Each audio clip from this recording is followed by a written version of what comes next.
하나님의 말씀 마태복음 12장 46절부터 50절 말씀 공독하겠습니다.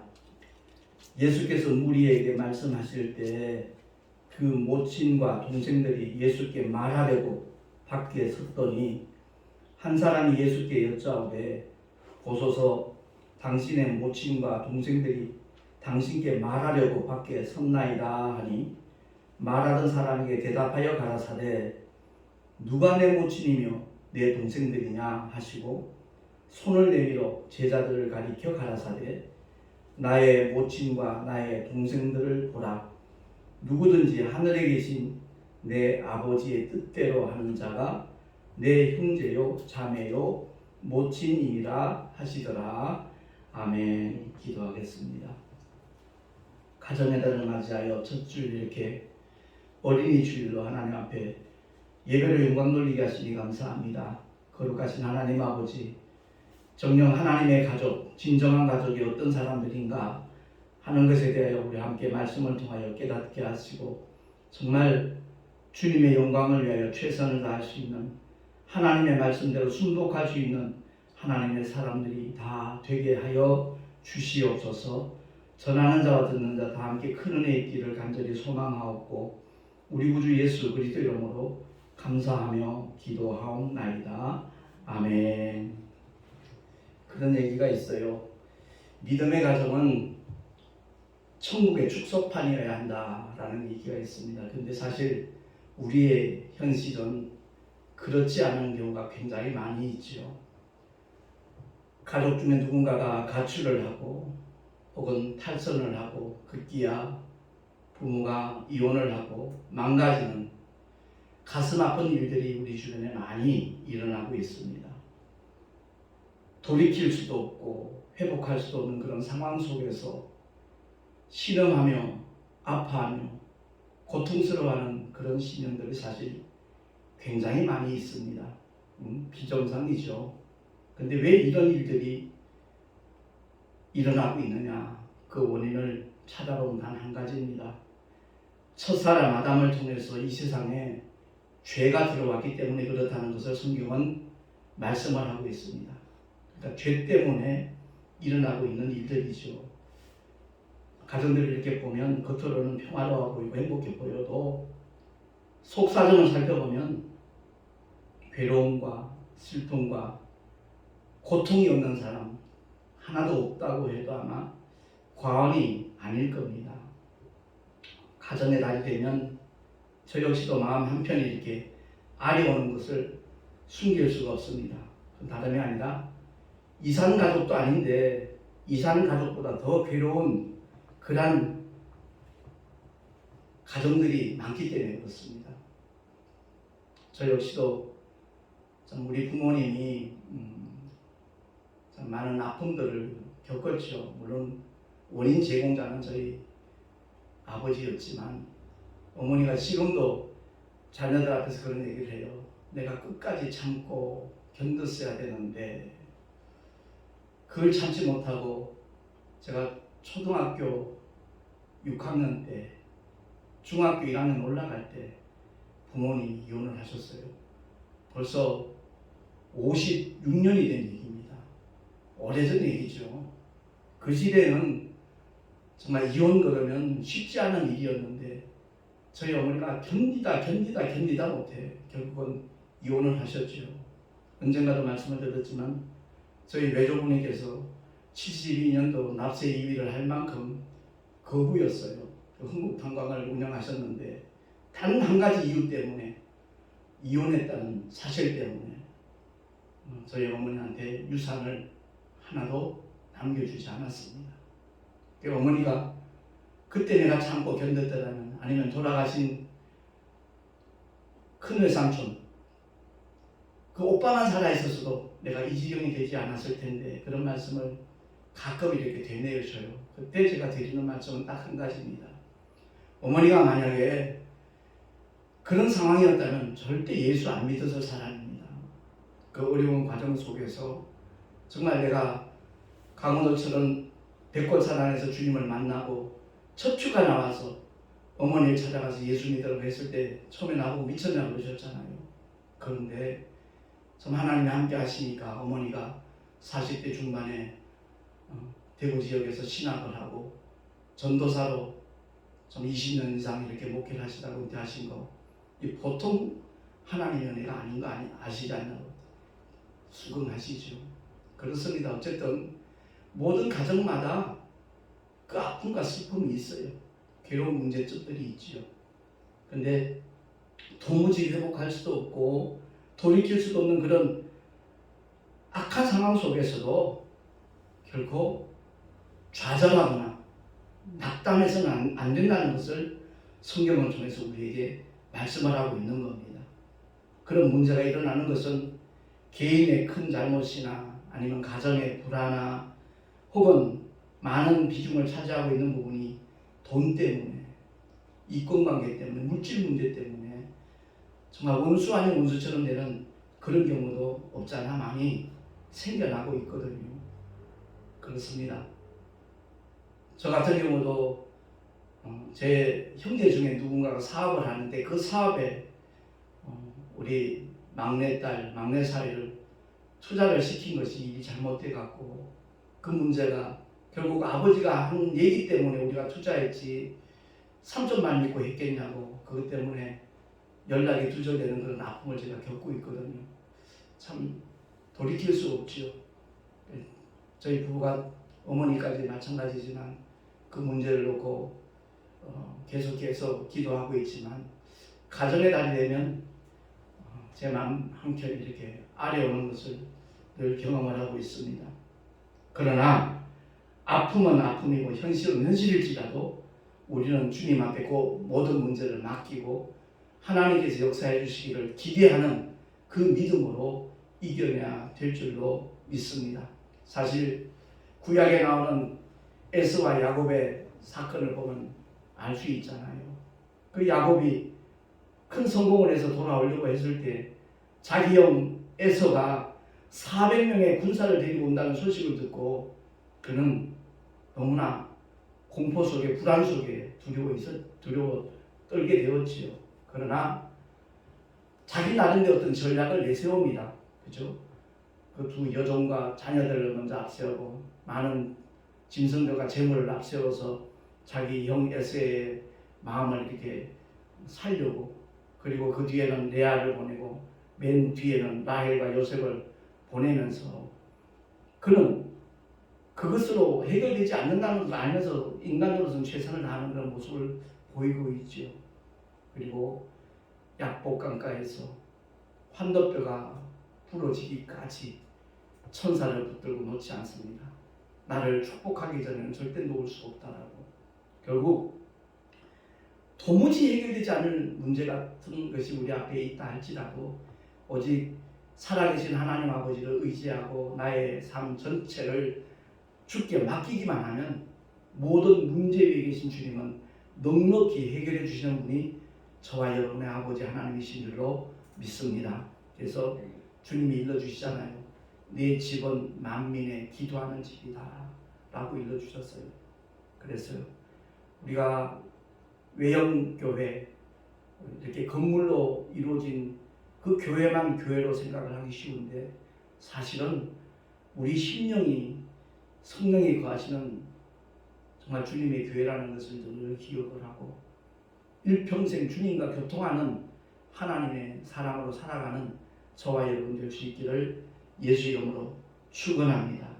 우리 눈에 보이는 이 세상이 전부가 아니라는 것을 우리는 성경을 통해서 알아야 되는 겁니다. 많은 분들이 교회를 열심히 다니고 있지만 그 목적은 제각기 다를 수 있거든요. 어떤 사람은 정말 성공하고 싶어서, 어떤 사람은 건강을 회복하기 위해서, 어떤 사람은 가정의 어떤 화목을 위해서, 자녀들의 성공을 위해서 많은 문제들을 목적을 삼고 시장생활하고 있지만 공통적인 목적이 세워져야 그 사람이 정말 믿음의 사람입니다. 믿음의 결국인 영혼의 구원을 받는다는 하나님의 약속 때문에 우리가 좀 전에 열거했던 그런 제각기 다른 목적들, 이유들, 그것은 예수를 믿게 되어지는 하나의 계기가 되고 동기가 되는 것이지 그 자체가 목적이 된다면 그 사람은 처음부터 실패를 하는 겁니다.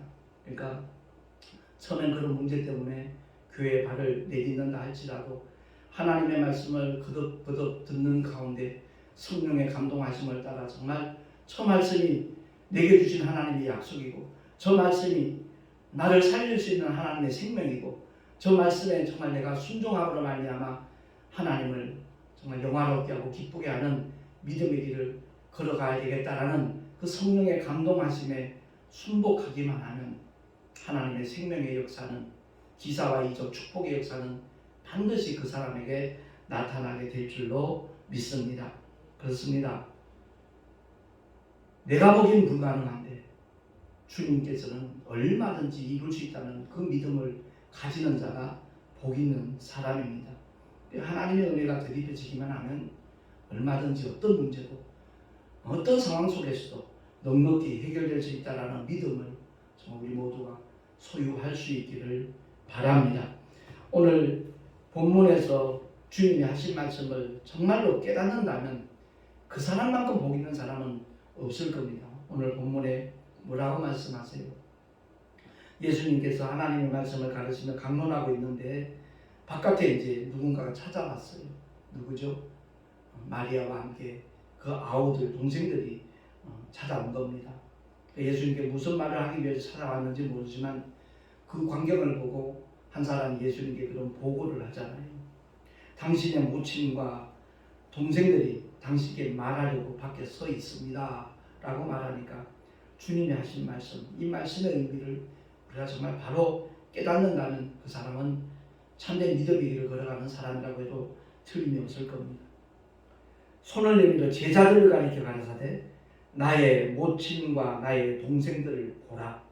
누구든지 하늘에 계신 내 아버지의 뜻대로 하는 자가 내 형제요 자매요 모친이니라. 아멘. 그렇습니다.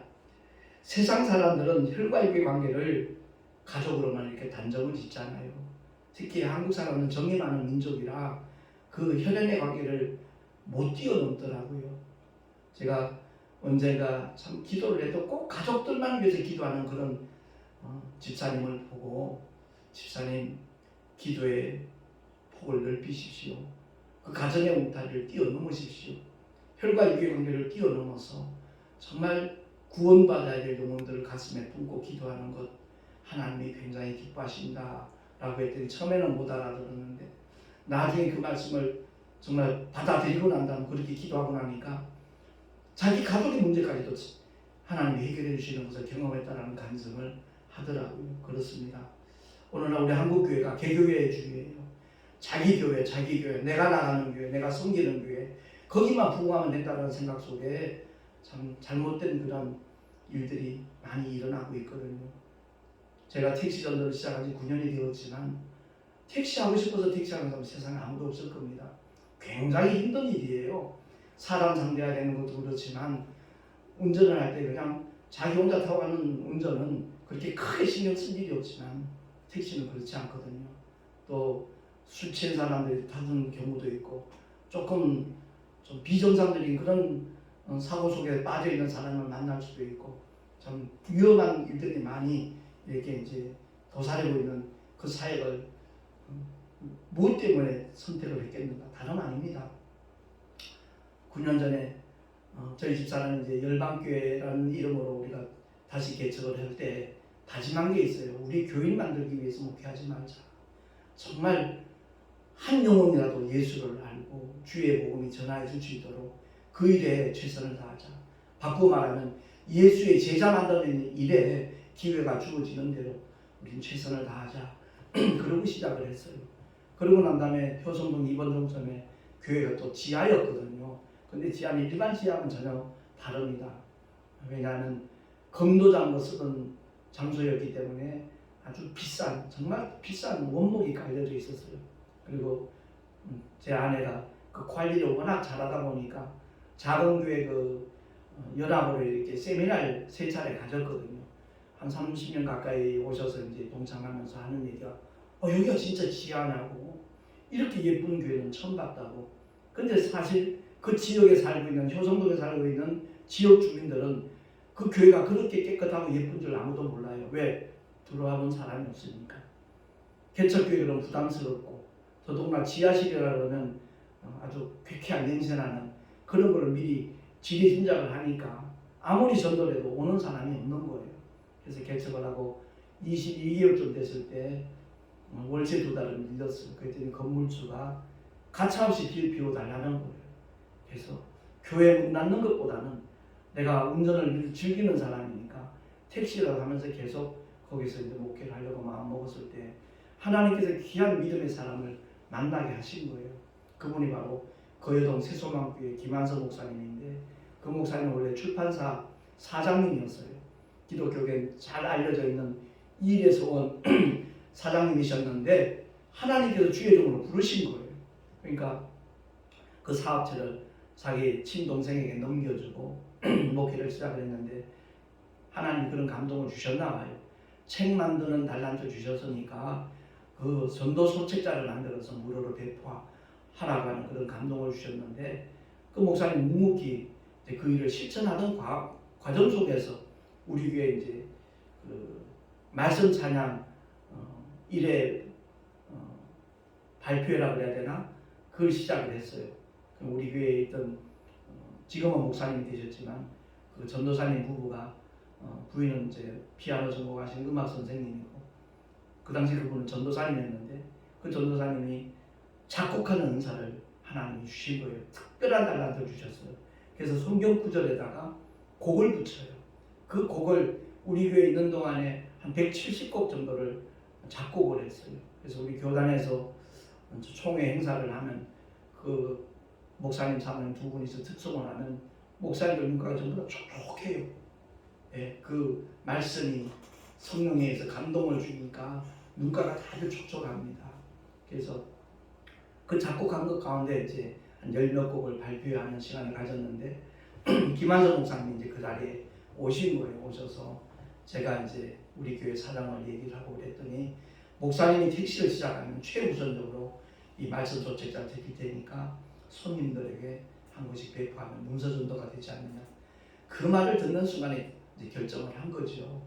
예, 택시를 하면서 전도도 하고 교회 운영비도 조달이 되고 그렇게 시작된 것이 이렇게 9년째 하게 될 줄은 그 당시에 정말 예상하지 못했습니다.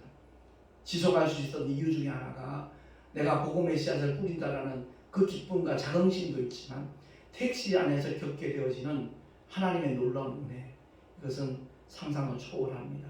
그래서 9년 동안 지금까지 내가 만난 영혼이 한 12만 명 돼요. 그리고 그 목사님이 제공한 책자만 7만 권이니까 그래서 그 책을 가져간 사람들이 예수를 믿는지 믿지 않는지 저는 확인할 길은 없지만 복음의 씨앗을 뿌릴 수 있는 좋은 기회를 하나님이 허락하셔서 정말 그 일에 매진을 하고 있습니다. 그래서 우리가 분명히 알아야 될 것은 오늘 본문의 말씀을 통해서 어떤 혈연의 관계, 자기와 직접 연관된 그 울타리, 그게 전부인 줄만 생각하는 사람들은 너무나 근시안적이죠. 정말 멀리 내다볼 수 있는 눈이 우리 모두에게 열려질 수 있기를 예수 이름으로 축원합니다. 그 사람들이 곧 하나님의 사람들이에요. 오늘 본문을 통해서 주님이 읽어주신 말씀을 우리가 귀담아 들어야 돼요. 어떻게 보면 참 냉담하시다 그럴 수 있잖아요. 모친이 찾아왔는데 동생들이 찾아왔는데 주님이 하실 말씀을 자칫 오해할 수도 있어요. 그러나 분명히 이 말씀의 의미를 안다라면 이게 진짜구나 라는 것을 깨닫게 되어질 겁니다. 저 부활이 없다라고 말하는 사두개인들에게 주님이 하신 말씀을 우리가 다시 한번 확인했으면 참 좋겠어요. 마태복음 22장 23절부터 성경 한번 직접 찾았으면 좋겠습니다. 33절까지 마태복음 22장 23절부터 33절까지 제가 천천히 봉독하겠습니다. 눈으로 따라 읽으시면 좋겠네요. 부활이 없다는 사두개인들이 그날에 예수께 와서 물어 가로되 선생님이여 모세가 이르시되 사람이 만일 자식이 없이 죽으면 그 동생이 그 아내에게 장가들어서 형을 위하여 후사를 세울지니라 하였나이다. 우리 중에 7형제가 있었는데 마지 장가들었다가 죽어 후사가 없으므로 그의 아내를 그 동생에게 끼쳐두고 그 둘째와 셋째로 7째까지 그렇게 하다가 최후에 그 여자도 죽었나이다. 그런즉 저희가 다 그를 취하였으니 부활 때 7 중에 네 아내가 되리까? 예수께서 대답하여 가라사대 너희가 성경도 하나님의 능력도 알지 못하는 거로 오해하였도다. 부활 때에는 장가도 아니가고 시집도 아니가고 하늘에 있는 천사들과 같으니라. 죽은 자의 부활을 의논할진대 하나님이 너희에게 말씀하신 바 나는 아브라함의 하나님이요 이삭의 하나님이요 야곱의 하나님이로라 하신 것을 읽어보지 못하였느냐? 하나님은 죽은 자의 하나님이 아니요 산 자의 하나님이시니라 하시니 무리가 듣고 그의 가르치심에 놀라더라. 아멘. 아까도 우리 한국 사람은 참 정이 많은 민족이라 이 혈연의 관계를 저 천국까지 연장시켜 가려고 하는 그런 마음들이 누구나 다 있더라고요. 성경을 오해하고 있는 겁니다. 잘못 알고 있는 겁니다. 부모, 형제, 자매의 관계는 이 세상에 국한된 관계입니다. 아브라함의 하나님, 아브라함의 아들 야곱의 하나님, 아브라함의 손자 야곱의 아들 이삭의 하나님 그렇게 표현하지 않아요. 아브라함의 하나님, 이삭의 하나님, 야곱의 하나님 그렇습니다. 혈연의 관계는 이 세상으로 끝난다는 것을 종결된다는 것을 우리가 알아야 돼요. 그래서 전 장례 예배를 드릴 때마다 과연 이 영적인 관계를 제대로 알고 이 예식에 참여한 사람은 몇 사람이나 될까 그런 생각을 늘 가져봅니다. 유교 사상의 영향을 받아온 우리 한국 사람이다 보니까 주님이 하신 말씀을 쉽게 받아들이기 어려워요. 어떤 말씀이 그렇죠? 마태복음 8장 22절에 보면 한 제자가 와서 묻습니다. 주님 앞에 부친이 돌아가셨는데 제가 장사 지내고 와서 주님을 따르겠습니다 라고 말씀을 드리니까 주님이 하신 말씀 정말 오해의 소지가 굉장히 많습니다. 주보에 나와 있으니까 우리 한 목소리 한번 합독을 하겠습니다. 시작. 죽은 자들로 저희 죽은 자를 장사하게 하고 너는 나를 좇으라 하시니라. 아멘. 지난주에도 우리 교단의 어른 목사님이 사모님이 갑자기 올해 70이에요. 나하고 동갑인데 세상을 떠나신 거예요.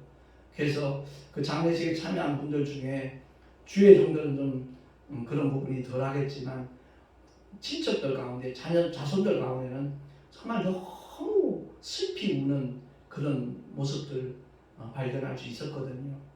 그렇습니다. 언젠가 우리가 이 세상을 떠나요. 근데 이 세상에서의 가족관계가 주님 나라까지 이어지는 것은 결코 아니라는 것을 알아야 돼요. 내가 세상 사는 날 동안 하나님의 말씀을 믿고 신뢰하고 의지하며 순종한 만큼만 내가 누리게 될 분깃이라는 것을 깨닫는다면 그 사람보다 복 있는 사람 없습니다. 저희 어머니가 가끔 그러셔요. 너무 무리해서 택시 하지 말라고 나이 70에 하던 택시도 그만둘 나이에 그렇게 무리해서 하냐라고 이제 안타까운 마음으로 하시는 말씀이죠. 그때 제가 드리는 말씀이 그거예요. 하나님 나라에서 내가 받을 상급을 쌓기 위해서 한 영혼이라도 더 저 천국에 가도록 하기 위해서 내가 최선을 다할 때 하나님이 주시는 기쁨과 희열은 이루 말할 수 없는데 어머니가 왜 그걸 막으려고 그러시냐고. 차라리 위해서 기도해달라고. 알겠다고. 감사하다고. 그래서 저를 위해서 참 기도를 우리 어머니가 많이 하셔요. 올해 92세신데도 굉장히 또 목회를 하고 또 주님 안에서 사니까 그렇겠지만 보시는 분들마다 70대로 봐요. 많이 봐야 80대 초반으로 봐요. 92세신데도. 그래서 그 어머니가 참 함께 하시고 기도해 주시는 것이 얼마나 기쁘고 감사한 일인지 모르겠습니다. 그리고 사도 바울을 통해서 다시 한번 주님이 하신 말씀, 이 말씀만 바로 깨달아도 우리 한국교회 달라질 거예요. 성도들도 달라질 겁니다. 갈라디아서 5장 24절 주보에 나와 있습니다. 한번 합독하겠습니다. 시작. 그리스도 예수의 사람들은 육체와 함께 그 정과 욕심을 십자가에 못 박았느니라. 아멘. 다시 말해서 정과 욕심을 십자가에 못 박지 않았으면 그리스도 예수의 사람이라고 말할 수 없다라는 그런 의미로 해석이 되어지는 겁니다. 정이 많은 민족이거든요. 근데 그 정을 십자가에 못 박아라는 겁니다. 지난 주일에 제가 소개했던 것 같은데 정하고 사랑은 비슷해 보이지만 전혀 달라요. 정은 사람에게서 나온 겁니다. 사랑은 하나님에게서 온 겁니다. 하나님은 사랑이십니다 라고 요한일서에 말씀하고 있듯이 사랑이신 하나님이 정말 우리를 긍휼히 여기셔서 영원한 지옥 형벌을 면할 길이 없는 죄인된 우리들을 구원하시기 위해서 죄와 상관없는 하나님의 독생자 예수를 이 땅에 보내셔서 우리가 받아야 될 형벌을 대신 십자가에서 피 흘려 정말 대속의 죽음을 갖도록 하신 것이 하나님의 사랑이거든요. 그래서 간혹 그런 얘기를 들어요. 신앙생활 열심히 하고 기도 열심히 하는 분들 중에 하나님이 나를 이제 사랑 안 하시나 봐. 정말 하나님이 나를 사랑하시는지 모르겠다. 그렇게 푸념하는 분들 가끔 봐요. 로마서 읽으라 그러죠. 십자가를 통하여 우리를 향하신 하나님의 사랑을 확증하셨다. 어느 누구도 나를 대신해서 십자가에 못 박힐 사람 없다.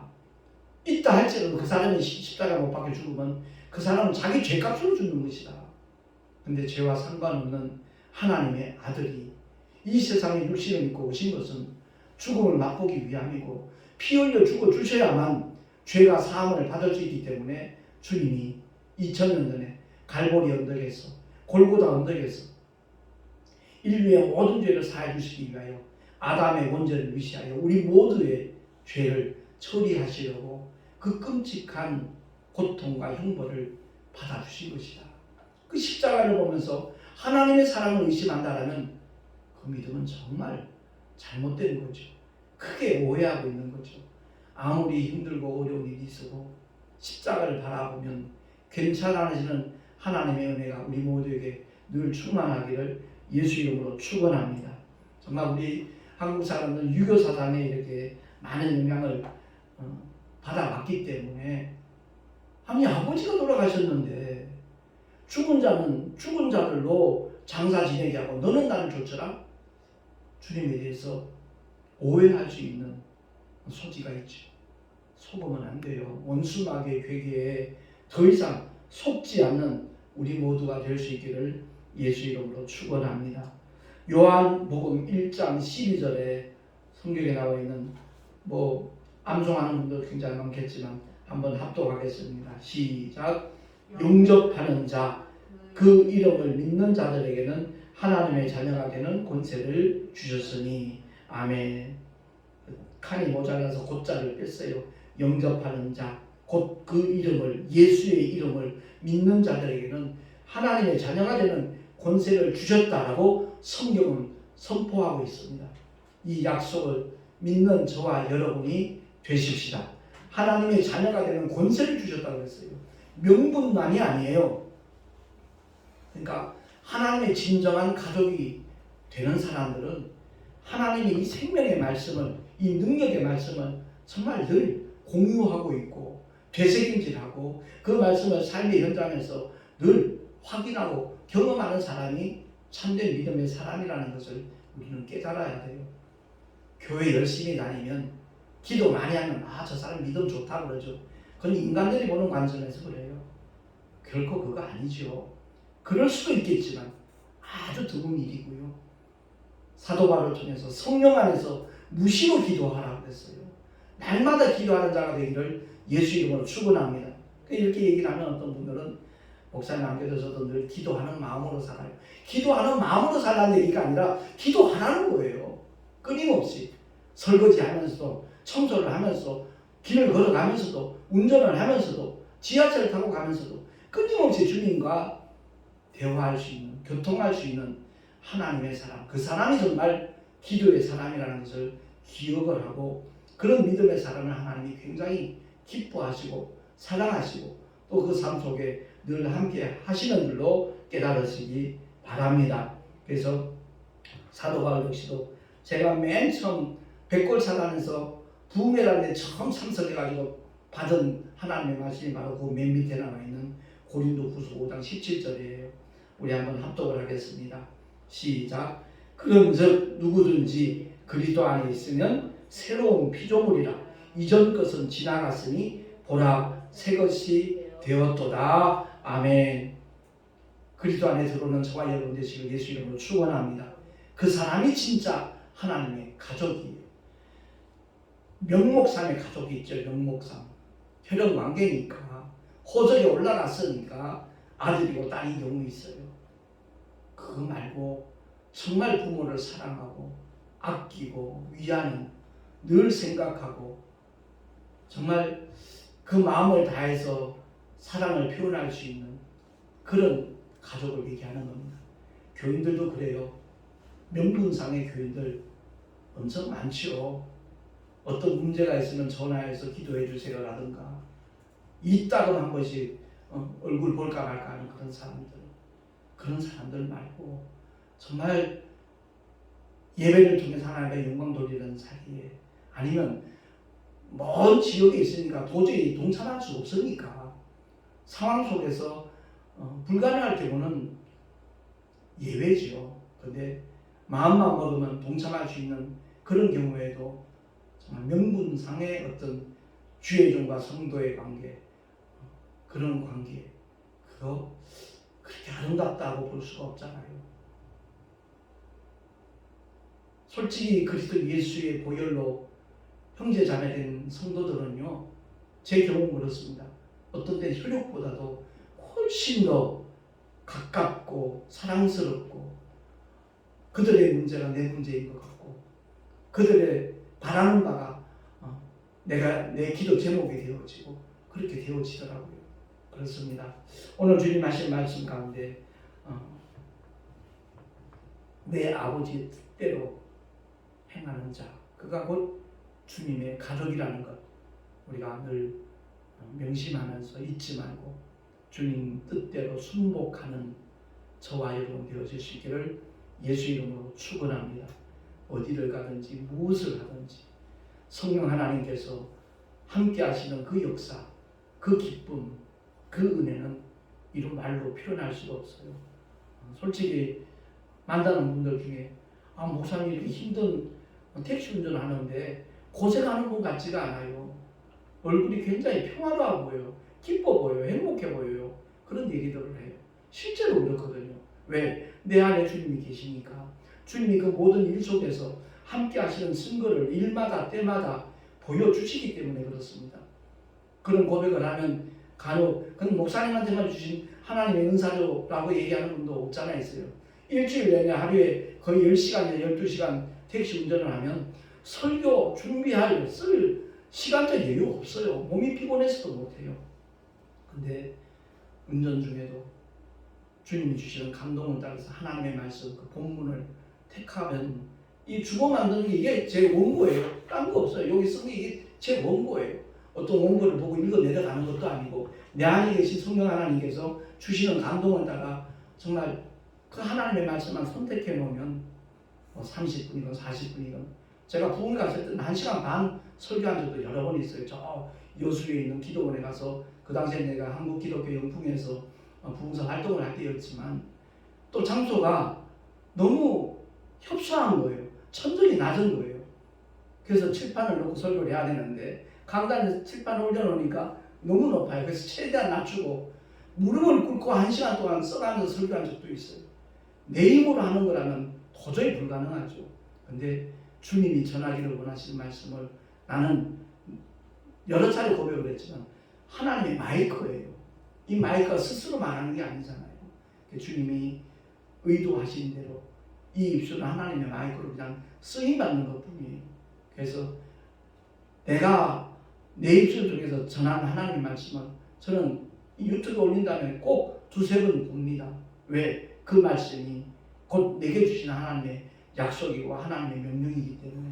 아무쪼록 오늘 본문의 말씀을 통해서 가정의 가정을 맞이하여 영원한 하나님의 가족이 되는 방법은 딱 한 가지입니다.